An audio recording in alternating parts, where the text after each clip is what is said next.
Welcome tonight to Pilate's Judgment Hall, where Jesus stands accused, brought before Pilate. Pilate was the Roman governor of Judea at this time. He served under Emperor Tiberius. Pilate's conscience was bothering so that even he didn't even listen to his wife's advice to not have anything to do with this righteous man, with Jesus, told to her in a dream. Pilate's conscience kept bothering him from his wife, from himself, for what he knew that he should do. He ignored his conscience. He ignores the good advice from all around him, and he chose political glory and public fame. He fails to Harvey's right here. He fails to recognize the truth, even when the truth of Jesus stands right before him. So when Pilate stands before Jesus, or when Jesus stands before Pilate, okay, sorry, you're going to go sit by mommy, okay?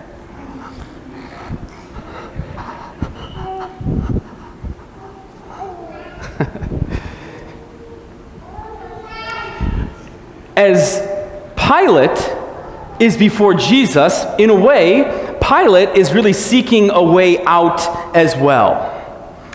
In fact, he's seeking a way out much more than Jesus is seeking a way out. Pilate has the destinies of two men in his hands: Barabbas and Jesus. This is a good picture, too, of Pilate sitting in the judgment seat, which has a long history in the Old Testament, and as he's talking and has this position of authority before all these people, he is making a judgment of these two men, Jesus and Barabbas. And he thinks that he can deflect and he can find a way out. That certainly they would not pick this notorious rebel, a revolutionary, a person who has gone against the government, who had murdered and stolen. He thinks, of course, Jesus will be set free. Imagine then that moment when the crowd, I love this picture right here, these two pictures of kind of a more accurate depiction of the first level and the second level of the people and how they were kind of getting this kind of bigger audience to all get together and say, "Give us Barabbas." Imagine then when they say, "Crucify Jesus and give us Barabbas." Imagine as a guard is going up and Barabbas and the chains are taken off of his arms and his ankles, and he's set free. That a murderer goes off into the crowd scot-free. That he is not guilty. And Jesus, who has no sin, and all the charges against him, false and lies, goes and pays the punishment. Jesus knows that this must happen, and Jesus knows this. He knows that the Heavenly Father has to treat Jesus like Barabbas in order for Barabbas to be treated like Jesus. Let me say it one more time.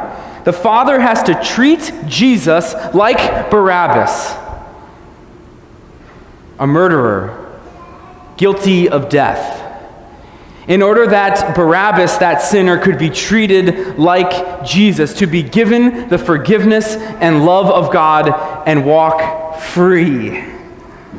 That those who are guilty, deserving death, do not receive it. that sins making a crime sheet a mile long are erased, and that Jesus takes your place. Because if we're being honest, Pilate doesn't set Barabbas free, Jesus does. Barabbas' name, it actually means son of the Father. In our reading, it says Barabbas, he's referred to as Jesus Barabbas, which means that his name really says Jesus, son of the Father. Jesus being a very common name of that time. If Barabbas was called Jesus, then think of this, that before them you stand two people. Jesus, the son of the Father, Barabbas, and Jesus, the Son of God, the Christ, the Messiah. Barabbas was a son of the Heavenly Father, and he was loved deeply by his Creator,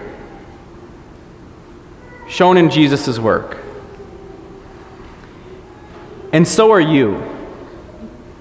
We are Barabbases. We stand guilty before other people, condemned and helpless in our sin.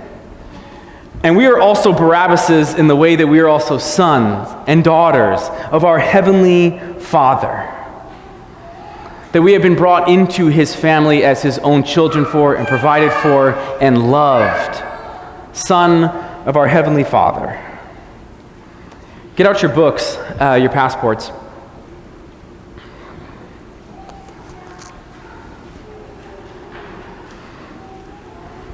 We are in Pilate's Judgement Hall. And I want you to write wherever you've been writing it.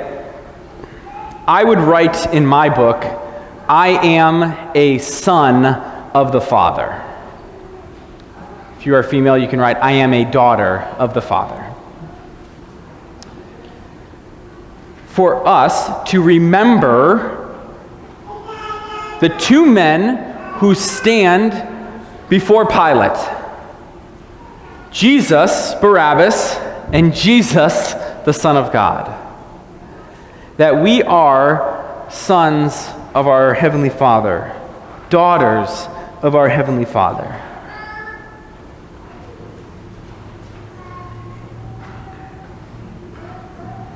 We are guilty like Barabbas, and we are set free by Jesus.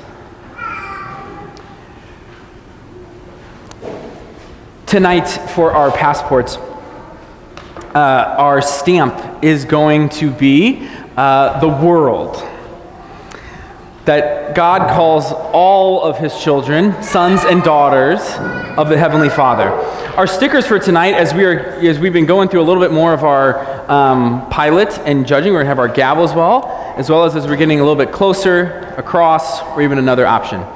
And here's what we're going to do tonight as well, too. We're going to need some help from parents as well.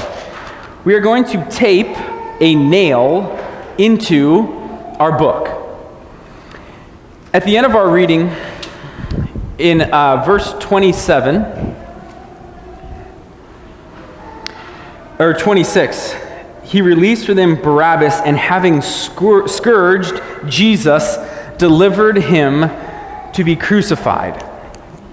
As we are about to enter into Holy Week, and we will be observing and looking at Jesus on the cross with nails driven into his hands and his feet, as Jesus is prepared by Pilate, and he is mocked and beaten and scourged with nails. Actually, what they did at that time, Roman soldiers would have these long whips, and there was all these lashes that would come off of them, and they would put glass and nails on the end of these whips so that it would grab the person's skin. So when they're saying the word scourged, they're actually describing this ritual that Roman soldiers would do to criminals, putting nails at the end of a whip. So tonight, we are going to tape a nail into our book as well, too.